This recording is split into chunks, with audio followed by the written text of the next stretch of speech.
નમસ્કાર, આપ જોઈ રહ્યા છો બદલાવ ન્યૂઝ। સમગ્ર શિક્ષા અને ગુજરાત સરકાર દ્વારા મહેસાણા જિલ્લા શિક્ષણ સમિતિ સંચાલિત રણાસણ પ્રાથમિક શાળા નંબર 2 નું નવીન મકાનનું આજે લોકાર્પણ કરવામાં આવ્યું। વિજાપુરના ધારાસભ્ય ડોક્ટર સીજે ચાવડાના હસ્તે નવીન મકાનનું લોકાર્પણ કરવામાં આવ્યું।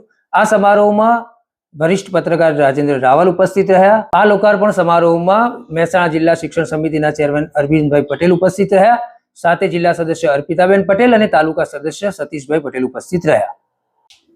ગાયકવાડ સરકાર વખતથી ચાલી આવતી રણાસણ પ્રાથમિક શાળા નંબર 2 જેનો ઇતિહાસ 120 વર્ષ જૂનો છે તે વિશે રાજેન્દ્ર રાવલ દ્વારા વાત કરવામાં આવી। આ તબક્કે વિજાપુર તાલુકા ભાજપ પ્રમુખ હાર્દિકભાઈ પટેલ સહિત અન્ય અધિકારીઓ અને પદાધિકારીઓ ઉપસ્થિત રહ્યા। શાળાના લોકાર્પણ કાર્યક્રમના પ્રસંગે બદલાવ ન્યૂઝ ટીમ દ્વારા રાજેન્દ્ર રાવલ સાથે વાત કરવામાં આવી।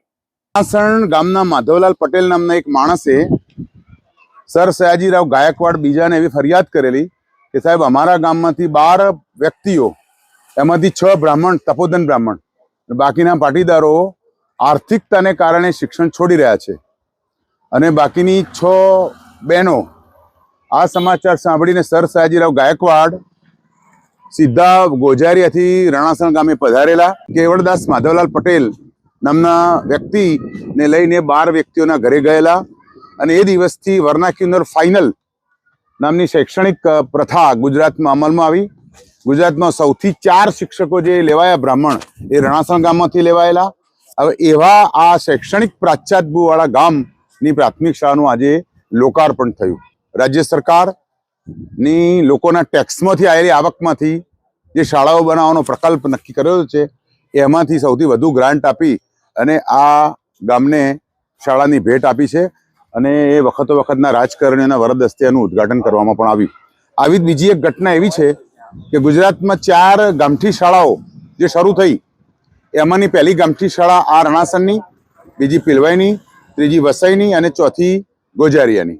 એ જ રીતે 4 પુસ્તકાલયો શરૂ થયા, હેરિટેજ પુસ્તકાલયો, એ પણ ગુજરાતમાં સૌથી પહેલું રણાસણ ગામમાં થયેલું અને 212 સમથિંગ લોકો એમાં એ વખતે જ્યારે લાઇટ ને દીવા હતા, જ્યારે લાઇટ નહોતી એ વખતે આ ગામના 212 લોકો વાંચન કરતા હતા અને અંદાજે મને ચોક્કસ આંકડો યાદ નથી પણ 370 જેટલા પુસ્તકો આ ગામની લાઇબ્રેરીમાં હતા। ગુજરાતનું આ એક સાંસ્કૃતિક ગામ હતું। રાજકારણની દિશા બદલાઈ, રાજકીય વ્યક્તિઓના મનોવલણો બદલાયા અને સહકારી સંસ્થાઓનો નાશ થયો એટલે એની સંસ્કૃતિ પણ લગભગ લોકો ભૂલી ગયા છે।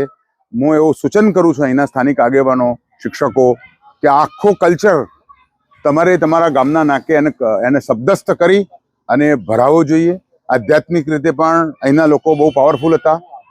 સમાધાન માટે પણ જ્યારે વિપ્લવ થયો પીરવાઈની અંદર ક્ષત્રિયો અને સર સયાજીરાવ ગાયકવાડ એ વખતે મધ્યસ્થી પણ રણાસણ ગામના તપોધન બ્રાહ્મણો થયેલા। હમણાં જ પણ નરેન્દ્ર મોદી સાહેબે પણ એ વાત કરી કે ભાઈ આ એક એવું ગામ છે કે જો દર ઘરમાં 2 શિક્ષકો છે અને આ એવો સમાજ છે તપોધન બ્રાહ્મણ સમાજ કે જે પ્રવાસ સાથે તાત્કાલિક પોતાની અસર બદલી શકે છે। આવા એક વૈશ્વિક ફલક અને વૈશ્વિક ઇતિહાસ ધરાવતા ગામની આ શાળા, એના શિક્ષકો એને જાળવી રાખે, એને મહાન બનાવે એવી અભ્યર્થના સાથે હું રાજેન્દ્ર રાવલ।